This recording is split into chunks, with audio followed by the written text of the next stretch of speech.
और वो हमेशा मिलता रहे। ऐसे हमारे सबके लाडले, अत्यंत स्वाभिमानी, बहुत सालों से जिन्होंने मध्य प्रदेश की धुरा संभाली थी मुख्यमंत्री के तौर पर, आज वो कृषि मंत्री हो गए देश में, आदरणीय शिवराज सिंह जी चौहान जी। आमच्या मंचावर उपस्थित उपमुख्यमंत्री आणि जे मुख्यमंत्री म्हणून अनेक वेळा या बीड जिल्ह्यामध्ये आले, ज्यांच्याशिवाय एकही आमचा कार्यक्रम गोपीनाथगडाचा कधीच झाला नाही, ते आमचे भारतीय जनता पार्टीचे नेते आणि आमच्या या राज्याचे मुख्यमंत्री राहिलेले, आता गृहमंत्री राहिलेले आणि उपमुख्यमंत्री असलेले आदरणीय देवेंद्रजी फडणवीस मंचावर उपस्थित। या कार्यक्रमाला आवर्जून पिंक जॅकेट घातले असं म्हणल्यावर हळूच हसतायत। लाडकी बहीण म्हणून सर्व राज्यभर ते जात आहेत। फडक फडक स्पष्ट असा ज्यांचा कारभार आहे असे आदरणीय उपमुख्यमंत्री अजित दादा मंचावर उपस्थित। अरे मी दादा म्हणे, तुम्ही एकच काय काय म्हणाल? मंचावर उपस्थित ज्यांनी हा कार्यक्रम आयोजित केला, इतका भव्य, इतका दिव्य आणि एवढा मोठा, या भागातल्या शेतकऱ्यांना न्याय देण्याचे संस्कार ज्यांच्यावर, आमच्या परिवारावर झालेले असल्यामुळे या शेतकऱ्यांचे प्रश्न डायरेक्ट राज्यातून मुख्यमंत्री उपमुख्यमंत्री तर बोलवले, पण देशातून कृषी मंत्र्यांना इथे पाचारण केलं। तर या जिल्ह्याचे पालकमंत्री माझे मोठे बंधू धनंजयजी मुंडे, आणि शेतकऱ्यांचा विषय असला तर ज्यांचं नाव घ्यायची गरजच नाही असे ते असतच, असे आमचे पाशाभाई कृषी मूल्य आयोगाचे अध्यक्ष।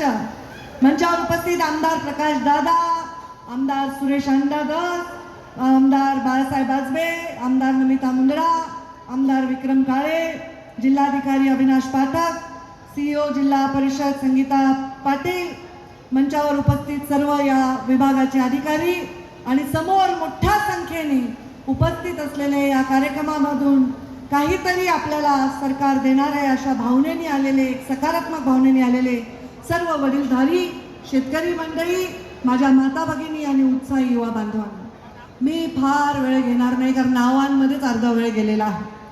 कारण मी आमदार झाल्यानंतर पहिल्यांदा मंचावर आलेले। मी मागच्या वेळी जेव्हा आले होते, मुख्यमंत्री उपमुख्यमंत्री आले होते, तेव्हा मी निमंत्रित होते, आता मी प्रोटोकॉलनी विधान परिषदची सदस्य म्हणून इथे आलेले आहे। या जिल्ह्याचे पालकमंत्री म्हणून मी जेव्हा काम करत होते तेव्हा शेतकऱ्यांना केंद्रबिंदू मानला। देवेंद्रजींच्या नेतृत्वाखाली जे सरकार आम्ही चालवलं त्याच्यामध्ये पहिल्यांदा आम्ही कुठलं काम केलं तर दुष्काळ निवारणासाठी जलयुक्त शिवारचं काम केलेलं आहे, आणि बीड जिल्ह्यामध्ये खूप मोठ्या प्रमाणात त्याचं काम झालं। या जिल्ह्यामध्ये, दुष्काळी जिल्ह्यामध्ये विमा शेतकऱ्यांना अक्षरशः एवढी परिस्थिती वाईट असताना विमा शेतकऱ्याला एवढा मोठ्या प्रमाणात व्यवस्थित राबवला गेला की प्रधानमंत्री नरेंद्र मोदींच्या हस्ते पुरस्कार आपल्या जिल्ह्याला मिळाला। इतका चांगला शेतकऱ्यांच्या खिशामध्ये पैसा जाण्याचं काम आहे। आता नुकत्याच निवडणुका झाल्या, या निवडणुकीमध्ये कोणाला सर्वात जास्त मतं पडले देशात मी बघत होते, टाळ्या वाजून शिवराजजींचं स्वागत करा। देशामध्ये सर्वाधिक जास्त मतं जर कोणी घेतली असेल तर शिवराजजी चौहान यांनी घेतले, आणि मी जरी पराभूत झाले तरी पहिल्या 10 मध्ये या देशामध्ये मतं घेतली आहेत, हा तुमचा आशीर्वाद आहे, आणि त्यामुळे तुमच्यासाठी काम करणं हे आता आमचं कर्तव्य। माझ्या भावाने हा कार्यक्रम आयोजित केला, पहिल्यांदा आयत्या कार्यक्रमाला आले बघा मी, मला काही करावंच लागलं नाही, धनुभाऊनी सगळं व्यवस्थित आयोजन केल्यामुळे मला आयत्या कार्यक्रमाला येतात। आता असं सुख जर मिळालं तर आनंद आहे, लोकांची सेवा करण्यामध्ये अधिक आम्हाला जास्त वेळ देता येईल। मी आपल्या सर्वांना, इथे आलेल्या सगळ्यांचं मनापासून स्वागत करते आणि एवढंच सांगते की शेतकऱ्याच्या शेतात जेव्हा पीक असतं तेव्हा जास्त भाव द्या, व्यापाऱ्याच्या ठिकाणी जेव्हा पीक असतं तेव्हा देऊ नका। एवढं साधं गणित आहे।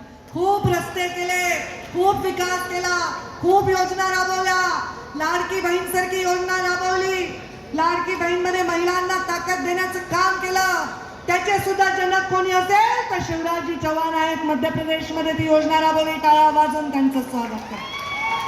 ओबीसीचं आरक्षण सुरक्षित ठेवणारं कुठलं राज्य असेल तर ते मध्य प्रदेश राज्य. आदरणीय शिवराजजी चव्हाण यांनी तो निर्णय घेतला. आपण तेव्हा गोपीनाथ गडावर त्यांचं स्वागत केलेलं आहे. परत एकदा टाळ्या वाजवून त्यांचं स्वागत. आणि ते ज्या घोषणा करणार आहेत, ते जे आपल्याला वादे करणार आहेत, जे आपल्याला वचनं देणार आहेत, त्या वचनांसाठी आपण आधीच सगळ्यांनी टाळ्यांच्या गडगडाटात या सर्वांचं स्वागत करा. मागण्या मागून मी दुसऱ्याचं भाषण खाणार नाही. त्या मागण्या कृषी मंत्री धनंजय मुंडे मागतील त्या पूर्ण करण्यासाठी जो प्रयत्न करायचा आहे तो प्रयत्न आम्ही करू असं वचन या निमित्ताने देते आणि माझ्या वाणीला विराम देते. धन्यवाद. जय हिंद, जय महाराष्ट्र. धन्यवाद ताई. असे जगावे दुनियेमध्ये आव्हानांचे लावून तर नजर रोखुनी नजरेमध्ये आयुष्याला द्यावे उत्तर.